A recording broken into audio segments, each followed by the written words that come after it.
He woke to the knock like a fist on the night. 3 slow beats that broke the quiet like a bad promise. The lamp had burned low on the bench. His hands smelled of leather and old sweat. Outside, the sky was nothing but wind and black. He thumbed the rifle against the wall, steadied his breath, and let the latch click under his palm. When he opened the door, the world shoved itself in. Cold, the hiss of snow, a shape bowed and shivering in a moth-eaten shawl. Her hair was white with frost. Her face had been carved by seasons he could not name. Her eyes stared past him not because they did not see, but because they had been trained to listen to the world in another way. "Sit," he said, and the word fell awkwardly from his mouth, a poor soldier of civility. But she came in like a tired prayer. He put a bowl in her hands, though she could not see the steam. The spoon clinked. The kitchen clock beat away the silence. She ate in slow, precise bites, the sort of motion that belonged to people who had rationed kindness and measured hunger by calendars. When the bowl was empty, her hands folded over it like a closing flower. "Bless you," she whispered. No name, no story. He did not ask. Out here, questions were heavy. They had weight that fell and sank like an anchor. He spread a rough blanket at her feet and shoved his feet under the chair until the wood complained. Above, the boy slept with the wooden horse gripped in his fist. The girl breathed like a small bell. He listened to them, to the house settling around the cooking in the winter. In the morning, she moved like someone who had memorized the world. She found the well by the sound of the wind in the rope. She grimaced when the water burned her hands but did not cry. She used her fingers like a lantern, reading seams and stitches as if the world had letters written on its edges. When she mended a tear in a shirt, her needle went where it needed to go with such certainty that his jaw loosened. "How do you do that?" the boy asked, eyes wide as a new moon. "I look with my hands," she said. Her voice was a small, steady thing. "And I listen." Her name, when she spoke it, came like a well-remembered hymn. Mara. A name with rounded letters, soft as bread. Days wrapped around the cabin, slow and honest. Mara stitched and swept. She hummed under her breath, as if a tune could stitch the world together. The children learned the cadence of her steps. The boy learned a poem she taught him with his fingers tracing the rhythm across the table. The girl learned to braid hair by the way Mara's fingers found a strand without sight. He watched them. The way Mara inclined her head at the right moment. The way the house filled with a warmth he hadn't known since her mother died. But the valley is a narrow thing. It has room for only so many soft miracles. News travels faster than reason in places like that. By the time the wagon creaked into town with their goods and their faces, someone had told the story with the wrong color. That a widower kept a woman in his cabin. That she might be a stranger with secrets. That his children were at risk of scandal. Warren Kent came to say as much with boots that had never known peat, and a tongue practiced on ledgers. He stood broad in the snow and said, "A man ought to mind his house. A man's name is his ledger." "It's my house," he said. The reply was a low thing, not defiance so much as a bone-deep claim. "She works. She cooks. She helps." "You'll lose your place," Warren said, as if the place were a coin that could be spent or hoarded. "People will talk." "Let them talk," he said. And that was all the revolt he could find inside him. 3 simple syllables that sounded like an oath, and like a prayer. The town's eyes did not look kindly. Pews in the chapel creaked around them like judgments. Mothers gripped shawls, not to protect their shoulders from the cold, but from contagion of empathy. Someone whispered that a blind woman was a poor companion for proper children. Someone else murmured a rumor about her past, as if coincidence could be proof. The preacher's sermon that morning orbited forgiveness but fell short like a stone skimmed across hard water. That night, someone threw stones at his fence. They landed like accusations. The boy woke and hid his head under the quilt, counting knocks in his sleep. The girl asked why people were unkind. He did not have a good answer. The only answer he had was the way Mara had made his daughter laugh for the first time in 2 winters. In the cold kitchen, he watched Mara pass her hand over the Bible on the shelf. Her fingers found the leather spine and lingered. "You read?" he asked, a question that arrived late with shame and hope braided together. Yes, she said. I learned before the world got loud. She read aloud that night, her voice filling the rafters. Words that sat like hearth heat, soft and steady. He listened and let himself be taught. The lines slid into him like oiled gears, a verse about green pastures that his memory had never believed until it touched the cadence of her voice. He found himself fumbling for words, tasting the comfort of being read to instead of being the one who read. For a man who had been hollowed by grief, it was like someone had filled him with small stones that sparked light. But kindness is an easy thing to give and a harder thing to accept. 1 week later, Warren came with a petition wrapped in other men's grievances. He said they would take his land, or worse, peel away his dignity. Send her on, Warren said. Before you lose the lot, you have to your name and your children to shame. He looked at Mara that night as she sat by the fire, fingers bent with needlework. There were ghosts sitting between them. The warmth that had been there, and the absence that had been named before. When he told her they might have to leave, the words were sorry before they left his mouth. I won't be the reason you lose them, she said, and the sentence held both resignation and a relief, like a window opening. She left at dawn, with her stick and the shawl and a map of steps in her head. The children cried. He watched her silhouette bend into the birch line, and something inside him hollowed out again, thin and sharp. He rode after her because some debts are not counted in money. He tracked the prints in powder, the thread snagged on a branch, the faint whistle of a song someone hums to themselves to keep warm. He found her at a line shack that had been ridden with weather and forgotten by maps. Fever had claimed her by then. Heat and cold had duked it out until she listened only with a voice that came and went. He lifted her into his arms. I'm coming back, he told her, and the promise felt like a man's only clean thing left to offer. By the time they hit town again with her on a wagon, and his hands dirt-stained and raw, there were faces softened and faces still fixed in stone. Some stepped forward with soup and apologies. Some turned away and left their whispers to ride the wind. Warren, faced suddenly with a man who chose his family over his reputation, found his ledger unbalanced by courage he had never wanted to spend. That afternoon, when the fever broke and Mara opened her eyes and took his hand like a treasure, she said only, You came back.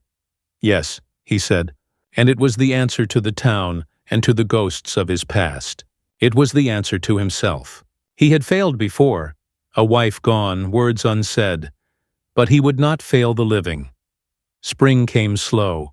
The fence was mended with hands that called one another by names like repair. People who had spat saw the garden grow, and could not help but admire the straight rows of green. Children ran like small promises across the yard.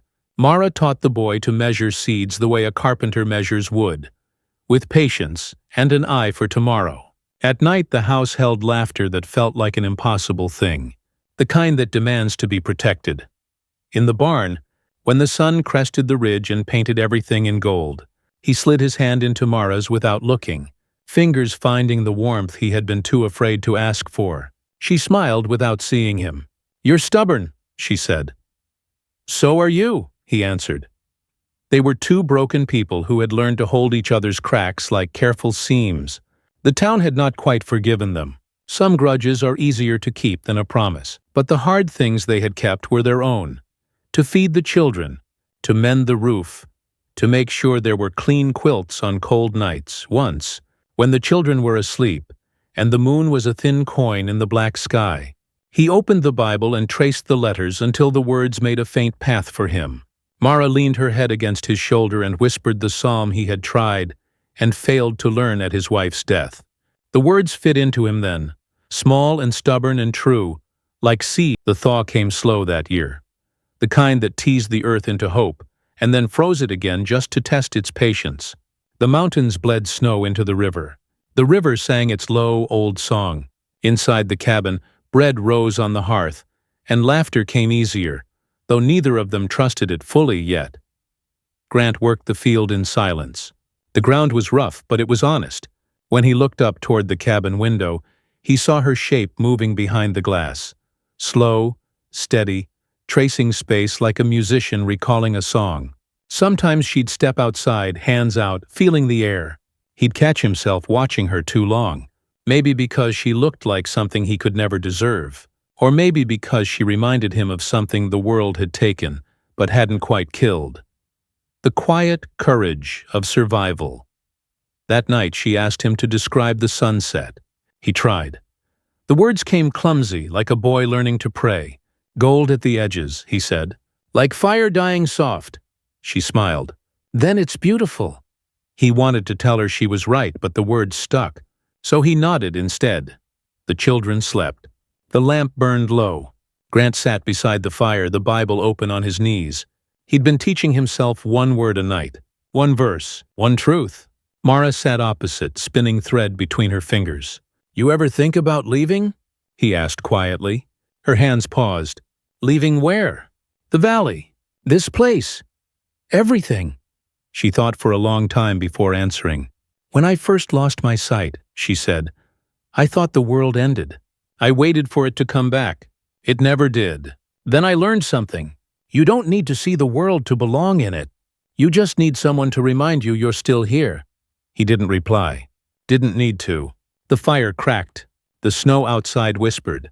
Between the two sounds, peace found a place to sit. But peace, like all good things, was brief. One morning, a rider came. He was young, dressed fine, a face too sharp for the land. He said he came from Helena. Brought news. Said a woman named Mara Hale was wanted for questioning about a fire. A barn burned. A man dead. The letter in his pocket bore a seal and an accusation. Grant didn't speak for a long while. The children watched from the porch, confused. Mara stood still, her fingers tight around her shawl. It wasn't what they said, she whispered when the rider left. My husband, he drank. The barn went up while I was inside trying to pull him out. They blamed me because I lived. Grant felt the words settle like stones in his chest. You don't owe me a defense, he said. I owe the truth to someone, she replied. And I'm tired of running from ghosts. That night she packed her few things again. The same shawl, the same thread kit. He found her by the door. You can't walk out there alone, he said. I did before. And nearly died. She smiled faintly. Maybe that's what it takes to live right. He stepped closer, his shadow falling across hers. You belong here, Mara. Not because I said so, but because this house feels wrong without you. For a heartbeat she wavered. Then she said, And if they come for me? He met her sightless gaze. Then they'll have to come through me. Morning found them waiting. Not in fear, in decision. He hitched the wagon, loaded what little they owned. When the riders came again, they found the cabin empty. Tracks led north. They rode 2 days into the high country, beyond where maps gave names. The wind bit, but it was clean. They camped by a frozen creek. Mara sat beside the fire, palms open to the heat. You should have stayed, she said. Not much use plowing dirt without a reason, he replied. You have 2 children. They're safer where the truth can't hurt them. Truth don't hurt, she said softly. People do. He looked at her then, really looked. The lines on her face were not from sorrow but from surviving it. He realized he'd been wrong all along. She hadn't come to his door to be saved. She'd come to teach him how to live after loss. The riders found them on the 4th morning. 3 men in black coats. One carried the letter. Another, the badge. Grant stepped forward. She's not hiding, he said. She's wanted for questioning, the man replied. Stand aside. Mara rose. No need, she said. Her voice calm, clear. I'll go. Grant shook his head. You walk away again, and I lose you twice. You won't, she said. Not if you remember what I taught you. How to see with your hands. She reached out, fingers brushing his cheek. You can't fix what's past, Grant, but you can choose what you stand for now. He stood there as they took her. No fight, no cry, just a man carved hollow by fate and the weight of decency. Weeks passed. Snow melted, then fell again. The children asked every night if she was coming back. He didn't answer. Couldn't. Then one day, a wagon appeared on the ridge. A single horse. A woman sitting upright, pale hair shining in the light. She stepped down slow, counting her steps. The same rhythm, the same voice. They cleared me, she said simply. Someone confessed before dying. I was free to go. The boy ran first, shouting her name. The girl followed, crying. Grant just stood there, not trusting what he saw until she found him with her hands. Told you I'd come back, she said. He let out a breath that had been trapped all winter. I was starting to think God forgot my address. She smiled. Maybe he was just waiting for you to learn to read his handwriting. That spring, the cabin bloomed again. The fence held strong. The field grew green. The town that once whispered now waved when they passed. Warren Kent stopped by once, hat in hand, apology clumsy and overdue. Inside, Mara hummed while kneading dough. The boy recited scripture without stumbling. The girl braided daisies into Mara's hair.